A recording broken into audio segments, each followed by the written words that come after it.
강의를 수강하기 전에 앞에 적혀 있는 내용을 문자로 발송해 주시기를 바랍니다. 이름, 학번, 과목명, 강좌 번호 이 순서로 010-3752-0902번으로 교수에게 문자를 발송해 주시기를 바랍니다. 얼마나 그랬어요? 350 나노메타에서 750 나노메타, 750 나노메타까지. 이 파장이 이제 이 정도 들어가는 거예요. 750 나노는 적색이고, 여기는 보라색깔, 보라색. 빨주노초 파남보, 보라 색깔, 보라. 여기는 적색이고, 이런 식으로 나타낼 수가 있어요. 자, 근데 이제 눈의 구조에서 중요하게 이제 특징이 얻어지는데, 여기에서 이제 눈의 시각이 달라요. 우리는 위하고 아래를 보는 이런 시각은 얼마 안 되는데, 왼쪽, 오른쪽, 즉 좌우를 보는 거는 이렇게 넓죠. 그래서 좌우를 보는 시야각은 우리는 120도라 그래요. 왼쪽, 오른쪽 120도라 그래요. 중앙을 기준으로. 근데 위하고 아래는 눈꺼풀이 있어가지고, 그래서 위쪽으로는 50도, 아래로는 75도 정도로 이렇게.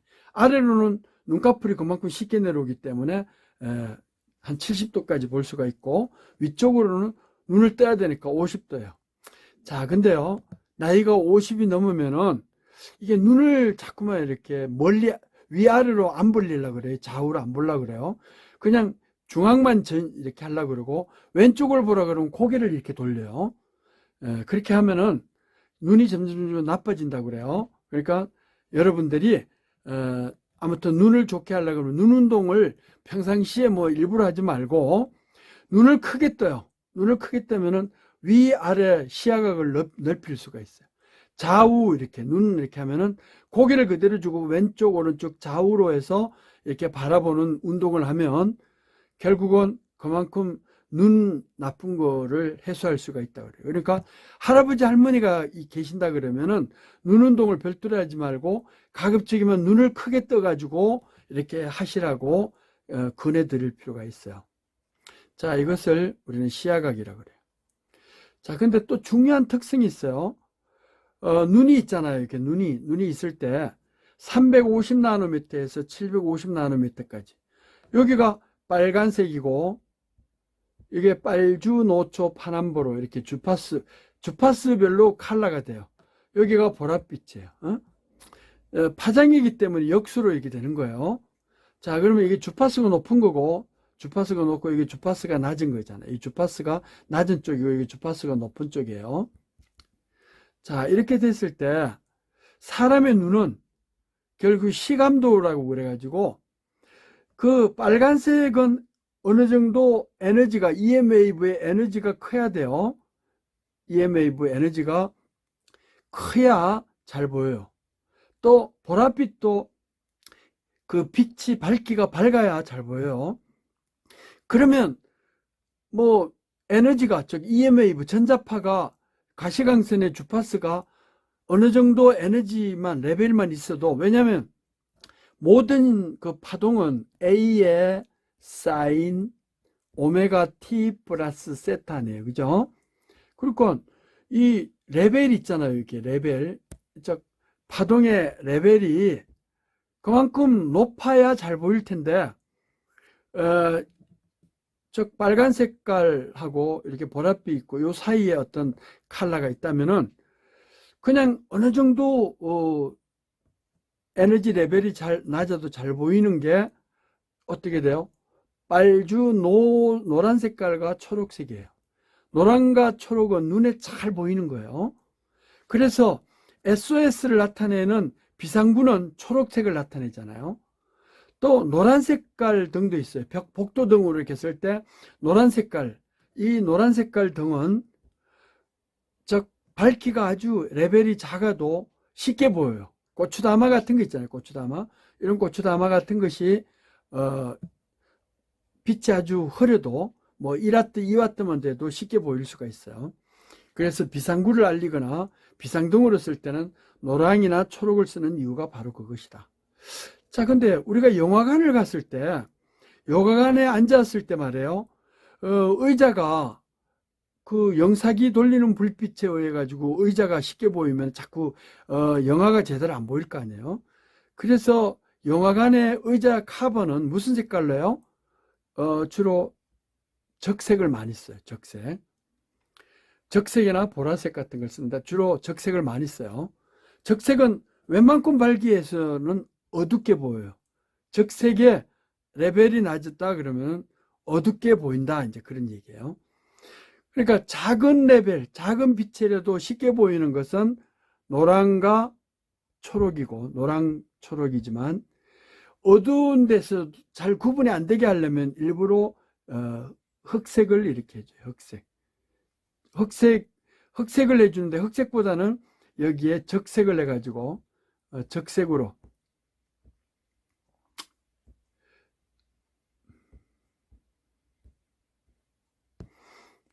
했어요. 이게 시감도라 그래요. 우리는 이거를 시감도라고 해요. 시감도가 뭐예요? 눈의 감도라는 거예요. 이거 주파수에 따라서 이거 적색, 빨주, 노초, 파남보, 보라, 여기에 노초가 있고요. 노초가 웬만큼 밝기만 되더라도 눈에 쉽게 띈다. 그러니까 어두운 데서도 잘 구분되는 레벨, 요거를 우리는 시감도라 그래요. 이거 주파수에 따라 가지고 감도가 얼마나 높으냐. 근데 이런 시감도가 사람마다 좀 달라요. 나이마다 다르고. 그래서 젊었을 때는 이렇게 웬만큼 어두워도 눈에 잘 띄는데, 나이가 들면은 또 남녀에 따라서 차이도 있고 그래요. 시감도는 이렇게 상대적이다. 그러나 노란색과 초록은 어떤 남녀노소이시든지 잘 구분이 돼요. 그래서 이거를 시감도, 상대적인 감도라 그래서 비시감도라는 말도 써요. 비시감도, 상대적인 감도라고 할 수가 있어요. 자, 그래서 이제 또 색의 성질에 보면은 우리가 컬러를 이야기할 때 5가지로 나타낸다고 이야기를 했어요. 그래서 여기 이렇게 보면은요, 콘트라스트라는 게 있어요. 콘트라스트는 우리가 Y라고 하는 거예요. Y. 블랙 앤 화이트를 나타내는데, Y는 뭐냐면 블랙 앤 화이트, 블랙과 화이트의 어떤 비율이에요. 그래서 빛을 내는 것의 레벨을 콘트라스트라고 그러고, 이 빛이 아무리 레벨이 높아도 주변이 밝으면 잘 안 보이죠. 주변의 빛을, 즉 블랙 앤 화이트 레벨을 이거 브라이트니스라고 그래요. 이 2가지가 적당히 결합이 된 게 Y 시그널이라고 볼 수가 있어요. Y는 컨트라스트, 조도, 브라이트니스, 주변의 밝기, 백그라운드의 밝기, 이것들이 합쳐져 가지고 Y 시그널이 만들어진다.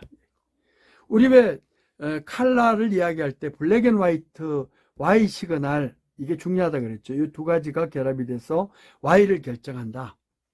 또 컬러 같은 경우에는 샤프니스가 있어요. 컬러는 어떻게 돼요? 우리가 무지개 색깔 보면은 항상 빨주, 노초, 파남보가 나오지 않아요. 어떤 경우에는 빨간색은 나오는데 보랏빛이 안 나온다든가 이게 빠진 것도 있고 그래요. 그러니까 밴드위스를 나타내는 것을 우리는 샤프니스라 그래요. 즉 가시광선이 얼마나 전 영역까지 빨주, 노초, 파남보 전 영역에 나오느냐, 이것을 우리는 분해능이라고 그래가지고 즉 레졸루션이라고 그래요. 이거는 주파수의 대역이다. 가시광선의 대역이에요. 또 컬러가 얼마나 뚜렷하게 보이느냐, 이것을 우리는 세츄레이션이라고 그래요. 빨주, 노초, 파남보에 해당되는 주파수 성분들이 다 나올 때, 두드러지게 나올 때 이것을 컬러 세츄레이션이라고 그래요. 또 정해진 색깔이 뚜렷하게 나오지 2개 옆에 거하고 합쳐가지고 나온다든가, 빨간색과 예를 들어서 주황색이 겹쳐서 나오면은 그럼 두드러진 색깔이 안 되죠. 그래서 이 컬러 고유의 어떤 프리퀀시 F0하고 컬러가 얼마나 많이 넓은 주파수까지 나오느냐, 밴드위스, 이런 것들, 또 레벨이 얼마나 두드러지게 나오느냐, 세츄레이션, 이런 걸 가지고 RGB라고 이야기를 한단 말이에요. 그러니까 Y와 RGB가 뚜렷하게 얻어지는 세 가지를 결정하는 이런 구조로 이루어지게 돼 있다. 이제 이렇게 볼 수가 있죠. 자, 그래서 이제 컬러가 이렇게 세 가지로 합쳐져요. 여기 보니까 레드, 그린, 블루가 있는데 이 세 가지를 결합해 가지고 해요. 세 개 같이 합하면은 화이트 레벨이 돼요. 이거 두 개 합하거나 요거 두 개 합하면은 합성 컬러가 되죠. 원래는 이게 고유의 주파수가 있기 때문에 절대 합성을 못 한다 그랬는데 요거는 이렇게 두드러진 휴 주파수가 있는 게 아니고 이렇게 펼쳐져 있어요. RGB가 예를 들면은 이렇게 컬러가 이렇게 R, G, B 이렇게 겹치는 부분이 존재한다는 것이죠. 그래서 두 개 합하면은 중간색도 나올 수가 있고 두 개 결합하면은 믹스하면은 중간색이 나올 수 있다. 그래가지고 RGB의 합성 컬러를 만들어낼 수 있다. 이제 이렇게 볼 수가 있어요. 자, 그래가지고 이제 여기 보면 뭐 이렇게 세 개가 원래는 인디펜던트 해가지고 90도를 나타내야 되는데 그냥 이렇게 타원형으로 합쳐지기도 하고 삼각형 구조로 RGB가 이렇게 합쳐지기도 하고 또 뭐 이렇게 서로 직육면체를 해가지고 90도 간격을 해가지고 이렇게 합쳐지기도 해요. 자, 근데 이렇게 직육면체에서 딱 RGB가 너무 직교관계를 이렇게 유지를 해버리면 RGB다 이렇게 하면은 합쳐질 때 잘 합성이 잘 안 돼요. 그래서 대부분 이렇게 삼각형 트라이앵글로 삼각형 구조나 아니면 이렇게 호스 이 말의 말굽처럼 이런 구조로 호슈즈라 그러는데 말의 말굽 있잖아요. 이런 구조로 나타내기도 해요. 그래서 이 색도를 이렇게 말굽형으로 보통 이렇게 표현을 많이 하는데 삼각형 같지만은 거의 말굽 형식으로 이렇게 돼요. 그래서 RGB의 중간이 화이트가 되고 그러죠. 물론 물감일 때는 블랙이 되겠지만요. 이런 식으로 해요. 그래서 여기 이렇게 보시면 컬러 코드가 주어져 있어요. 우리가 이제 벽지 같은 걸 하면은 컬러 코드 번호에 따라 가지고 색깔을 보고 번호에 따라서 결정하는데 그 컬러는 이렇게 BP라고 나타내기도 하고 뭐 BG라고 나타내고 블루하고 그린이 합쳐졌다고 그리고 그린 또는 블루 뭐 이렇게 되는데 요것들의 주파수들이 있죠. 파장이 고유한 주파수가 딱딱 정해져 있어요. 그래서 원래 일반적으로 컬러를 이야기할 때 주파수 380 나노미터 컬러를 주세요. 이렇게 하면 잘 모르잖아요. 그러니까 표본을 이렇게 약식 기호로 나타내요. 블루로 달라든가 BG로 블루와 그린을 달라든지 뭐 아니면 그린을 달라든지 이런 식으로 요청할 수가 있겠죠. 자, 이런 것들이 이제 합성이 되면은 어떻게 돼요? 호슈즈라 해가지고 삼각형처럼 됐지만은 실제로 말 여러분들이 다니면은 막 빨리 달리고 그러면 굽이 있잖아요. 말에 이런 껍질이 벗겨져요. 그러니까 밑에다가 쇠굽을 하는데 이거를 호슈즈라고 그래요. 호슈즈. 즉 말굽 바탕이 되는 것처럼 삼각형처럼 생긴 이런 타원형으로 나타내 가지고 RGB를 연결한다. RGB 뭐 이렇게. 그래가지고 여기 합쳐지는 것이 화이트고 뭐 이런 결합 관계를 형성을 해요. 또 빛은 이 온도 특성을 가져요. 가장 열이 많이 나는 게 뭐가 돼요? 적외선이잖아요. 적외선. 이 적외선은 열이 많이 나타나는데 요거는 뭐하고 가까이 있어요? 적색, 빨간색하고 가까이 있죠. 그러니까 빨간색이 있으면은 좀 열선이 가깝다 그래가지고 우리가 히터 같은 거 하면 빨갛게 열이 나죠. 자, 근데 실제적으로 칼라의 템퍼러처는 좀 달라요. 이 칼라 템퍼러처는 여기서 있는데 보통 촛불이 색온도가 1500도 K 정도, 2000도 K가 돼요. 한 몇 개 정도는 우리가 기억해놔요. 촛불을 가장 기본으로 삼는데 옛날에는 촛불이 하나의 기준 단위였어요. 한 1500에서 2000도 K가 된다. 그 다음에 일반적으로 이제 전구라든가 뭐 이런 걸 했을 때 일반 백색 전구는 여기 보니까 한 4000도 K가 돼요. 그 다음에 형광등은 얼마가 돼요? 형광등의 색 온도는 한 5000도 K 정도가 된다고 그래요. 근데 이거보다도 훨씬 더 높은 게, 가장 온도가 높은 게 뭐냐? 가장 온도가 높은 게 여기 주어져 있죠. 가장 맑은 날 그늘이 져 있는데 약간 파릇파릇하면서도 맑은, 청아하다 그러잖아요. 이런 청아한 온도가 한 2만도 K가 돼요. 2만도 K가 2만도 K 정도가 되는 것이 청아한, 그래서 이게 하늘 그 맑은 날씨를 천공광이라 그래요. 천공광. 여름 맑은 날씨는 한 7000도 K밖에 안 돼요. 그러니까 흐린 날도 온도가 있는데 그때는 7000도 K 정도가 돼요.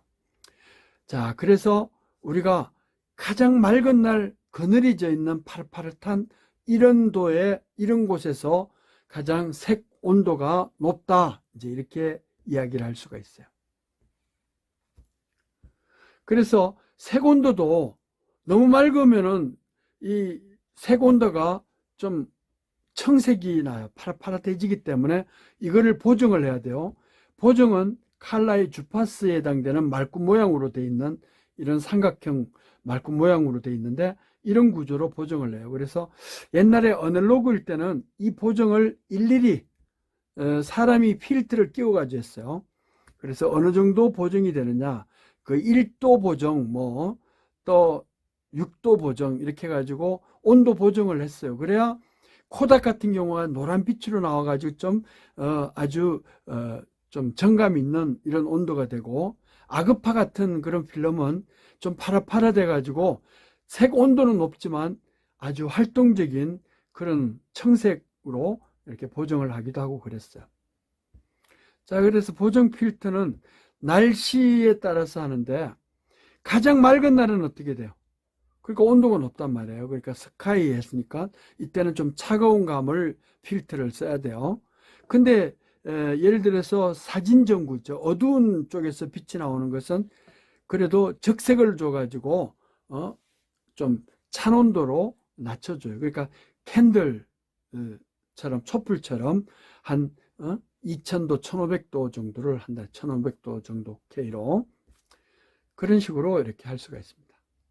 자, 이렇게 해가지고 우리가 이 시감도라고 그러는데요. 눈으로 보이는 그런 빛의 특징, 인지 특성을 10장에서 다뤘습니다.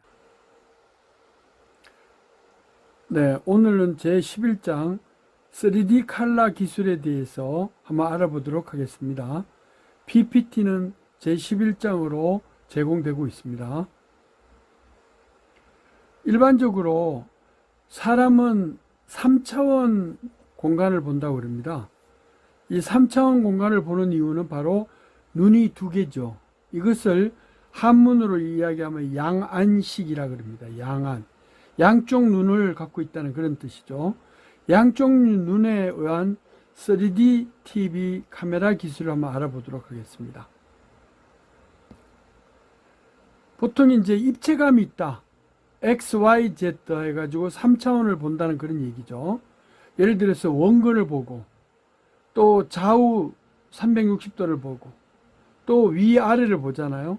이렇게 3D 비디오 기술, 이런 것이 어떻게 이제 필요하냐.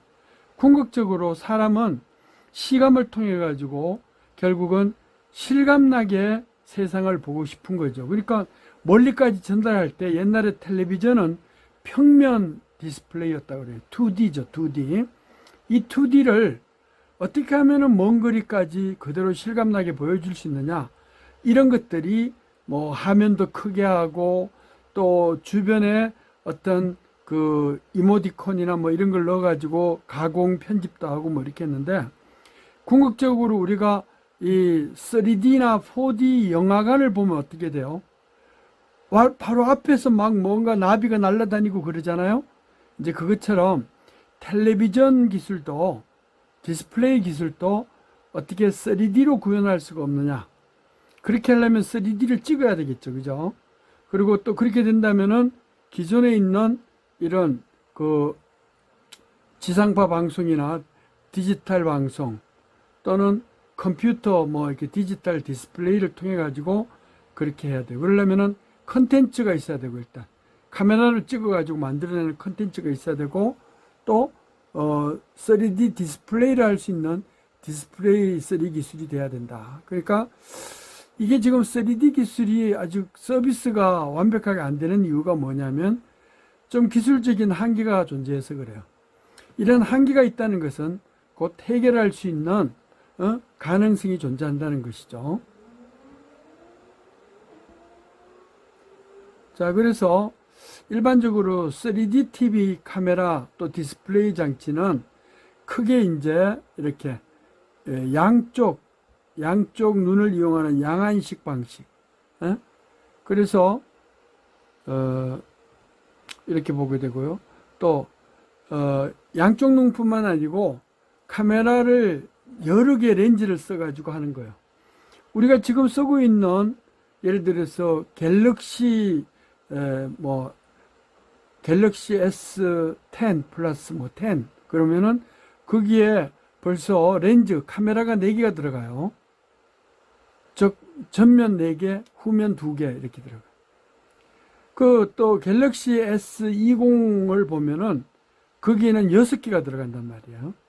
이렇게 망원 렌즈하고, 그러니까 이게 원근을 확실하게 잡기 위해서 해요. 그래야 줌을 원근을 확실하게 잡을 수 있다. 줌밍을 할 수 있다. 이제 이런 얘기죠. 아무튼 그쪽에서 갤럭시 S20을 할 때 가장 강조하는 게 뭐예요? 원근을 꼭 텔레스코프처럼 이걸 한 100배 정도의 줌을 쓸 수 있다 그래요.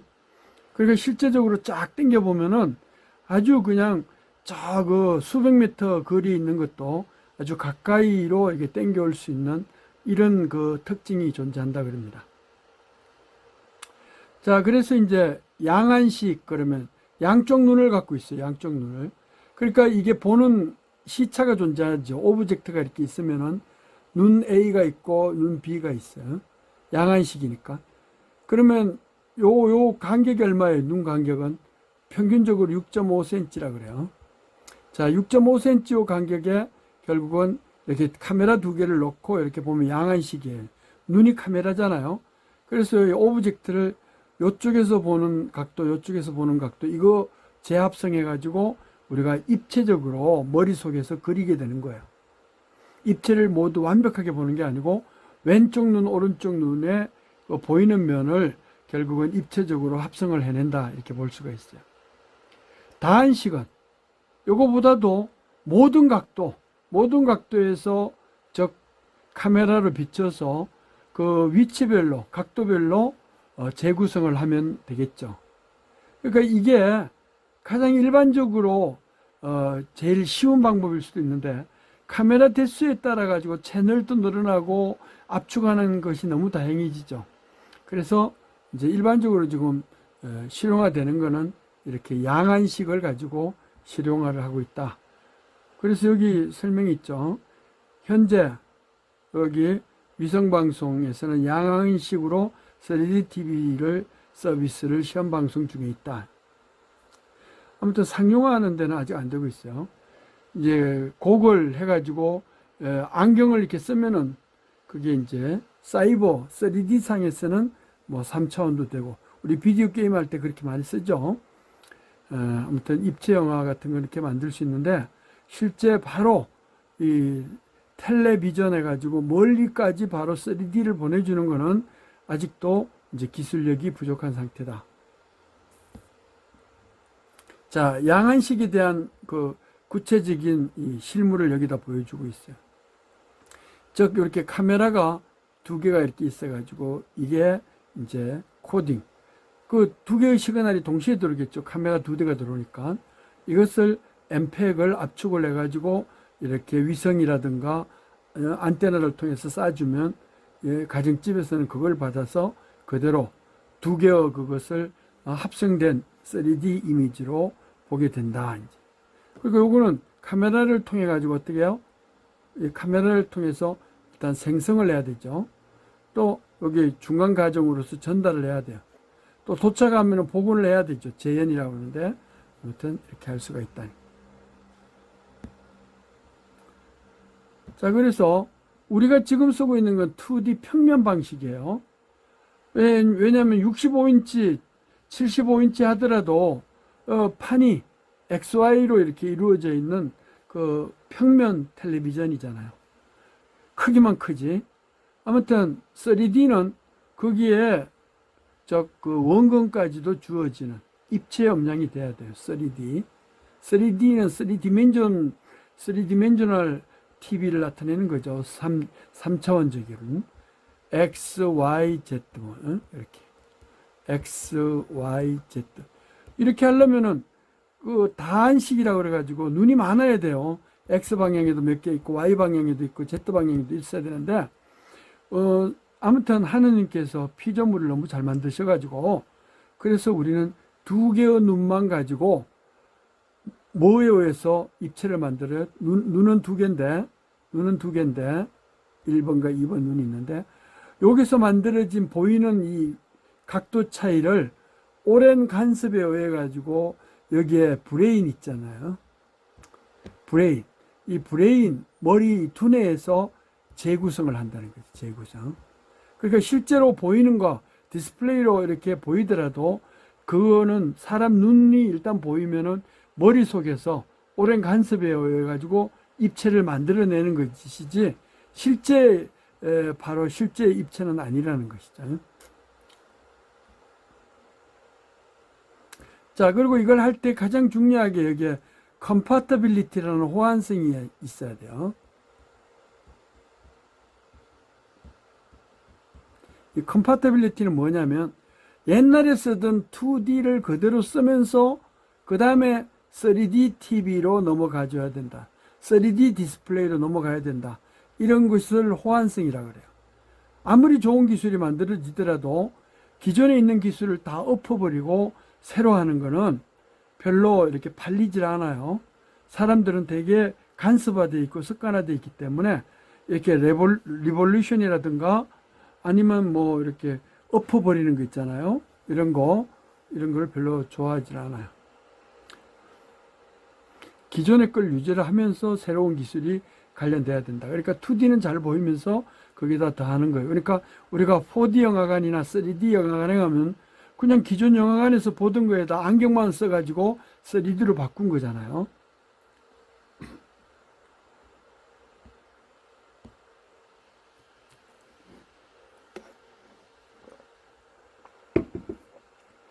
자, 그래서 이제 실제 3D TV 카메라 기술에 대해서 한번 알아보도록 하죠.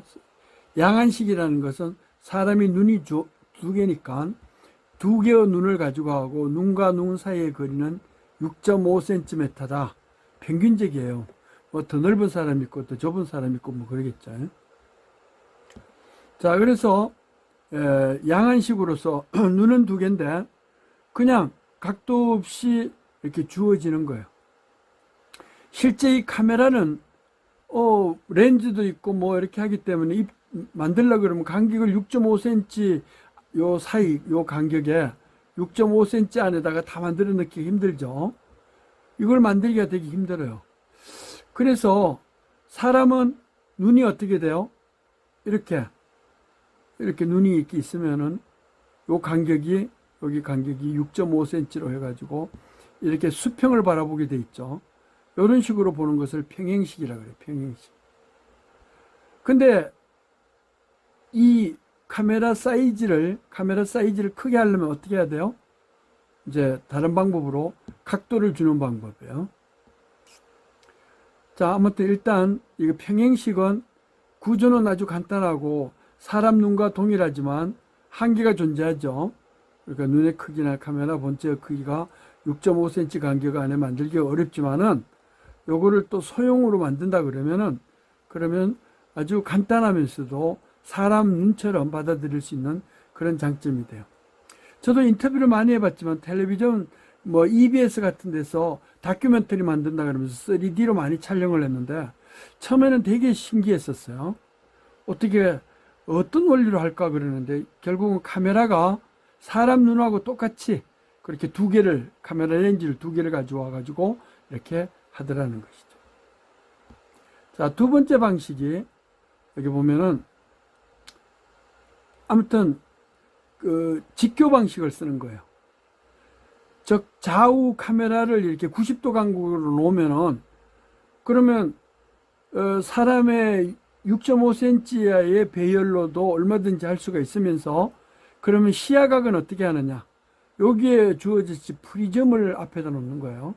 그러니까 빛과 빛 사이가 요 간격, 즉 반사판 있죠. 프리즘 안에 반사 각도가 바로 6.5cm 거리를 유지를 할게 이렇게 한단 말이에요. 근데 요 안에 들어가는 게 미러예요, 미러. 프리즘은 항상 이 들어오는 빛의 방향을 이렇게 해요. 그러면 아무래도 빛이 들어왔다가 나가고 여기에서 직교하고 하니까 프리즘 유리를 통과하는 거니까 어떻게 해요? 빛이 아무래도 약해지겠죠. 그래서 색상의 차이라든가 이런 빛의 밝기라든가 이런 것들이 이제 보정을 해줘야 된다. 이게. 보정, 컴펜세이션을 해줘야 된다는 게. 근데 만들기는 용이하죠. 이렇게 90도 간격으로 카메라를 좌우 이렇게 90도 간격으로 놓고 요 실제 시야각은 바로 눈의 각도는 어떻게 해요? 두 눈. 요거는 바로 요 프리즘의 미러에 의해서 만들면 된다는 거예요. 자, 그래서 이렇게 주시각이라 그래가지고 실제 사물을 왼쪽 눈과 오른쪽 눈과 왼쪽 눈이 있다 그러면 여기 왼쪽 눈이 있다 그러면 왼쪽 눈이 보는 요 각도하고 오른쪽 눈이 보는 각도가 있는데 가장 중심적인 요 각도는 여기는 우리가 영도라 그래요. 주시각이 영도라 그래요. 그래가지고 요 사이가 각도가 얼마씩으로 이어지느냐.